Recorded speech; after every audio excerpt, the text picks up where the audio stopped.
সবাই কি আমার জন্য দাঁড়াতে পারবেন প্লিজ? প্যাডগুলোর নিচে বেলুন আছে, ওগুলো তোলো।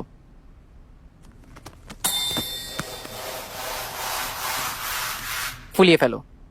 ফুলিয়ে ফেলবো? তোমরা পারবে তো, তাই না? ফুলিয়ে ফেলো। তোমাদের পাশে থাকা পিনগুলো হাতে নাও। তোমাকে 30 সেকেন্ড সময় দেওয়া হলো। যার বেলুনটা শেষ অবধি ঠিক থাকবে সেই জিতবে, আর বিজেতা 2 মাসের স্যালারি বোনাস পাবে। তোমাদের সময় শুরু এখন। এই, এদিকে এসো। 3, এই, ধরো কি? 2, সময় শেষ। আরে, আপনাদের কারোর কাছেই বেলুন নেই? ভালো। আমি বলেছিলাম শেষ অবধি যার হাতে বেলুন থাকবে সেই জয়ী।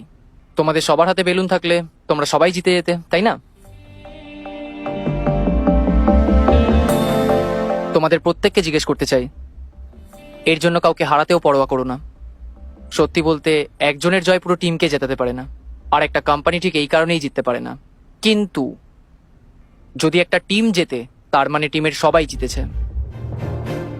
যদি একটা কোম্পানি জেতে, তার মানে প্রত্যেকটা কর্মচারী জিতেছে।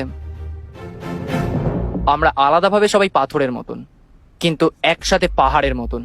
আমরা একা একটা গাছের মতন, কিন্তু একসাথে এটা একটা বাগানের মতন। আমরা আলাদাভাবে এক একজন কর্মচারী, কিন্তু একসাথে একটা কোম্পানি। এখন বলো আমাকে, আমি নাকি কোম্পানি? Company sir. আরেকটা শেষ কথা, আর না। যে বই পড়ে সে পাঠক, যে কেস লড়ে সে উকিল, যে টিমকে পথ দেখায় সে হলো লিডার।